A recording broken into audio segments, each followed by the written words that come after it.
J'ai joué au bridge presque tous les après-midi. Quand j'étais pas, par exemple, quand j'étais au conservatoire, l'après-midi, je jouais au bridge. Ça me faisait gagner quelques sous parce que il y avait un demi-siècle d'écart entre le plus jeune des autres personnes. Nous jouions au Grand Magasin du Printemps, au 6e étage, dans une rotonde.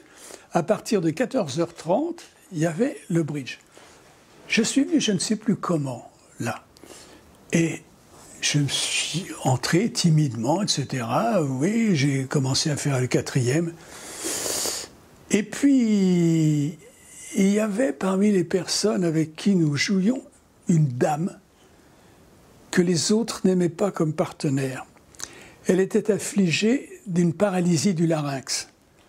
Comme vous savez qu'au bridge, il faut faire des annonces, ça posait des problèmes.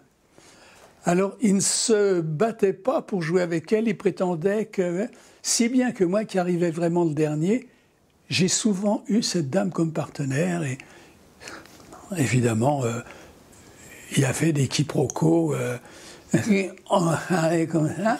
Alors on disait qu'est-ce qu'elle contre ou elle dit non, elle dit cœur. Ah non, vous contrez, on vous dit cœur. Mais on ne comprend pas, elle contre ou elle dit cœur, elle dit alors. Bon, donc des fois j'avais cette dame, c'était pas agréable pour elle, et aux 4 heures, parce qu'il y avait un petit repas au milieu qui coûtait 4 francs, donc, je sais pas. Et les dames parlaient devant elle de son infirmité, c'est désagréable. Bon, je crée la pièce du douanier Rousseau. Quoi? Le douanier Rousseau a fait une pièce? Mais on ne le savait pas, oui, et René Dupuis, qui n'était pas encore le directeur au Grammont, avait trouvé une pièce du douanier Rousseau en 5 actes qu'il avait écrit pour le Châtelet. Comme était le douanier Rousseau, c'est-à-dire, c'était une épopée. Il en avait tiré, lui, 1h20, qui était un délice, un régal, et il écrivait comme il peignait. Avec ces différences, ou l'absence de différence, tout était dans une espèce de premier plan. Bon. Et on joue, ça s'appelait La vengeance d'une orpheline russe. Ça a été créé au mardi de l'œuvre. C'est-à-dire que tous les mardis, pendant un mois, le théâtre de l'œuvre était à disposition d'une jeune troupe.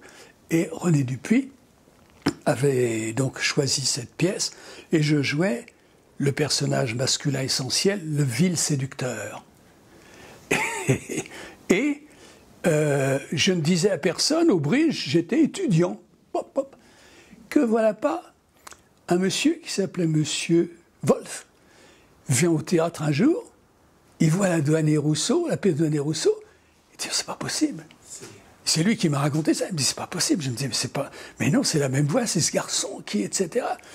Quand je reviens la fois d'après, quand j'arrive, il dit voilà, c'est un artiste, quoi. Qu'est-ce qu'il est? C'était des gens âgés, certains s'en foutaient. Hein. Si, il faut aller le voir, il est merveilleux, il est épatant, il est. Oh, ben, je dis merci beaucoup, puis les gens avaient envie. Et la dame paralysée du larynx me dit avec un bon sourire oh mieux. Ah, bien. Alors elle comprend, je n'allais pas la faire répéter. Écrire. Elle écrit sur la marque de bridge je suis la tante de Berthomieux. Lui écrire. 3 jours après, je ne vous mens pas, 3 jours après, j'ai un coup de téléphone. Berthomieux, ici André.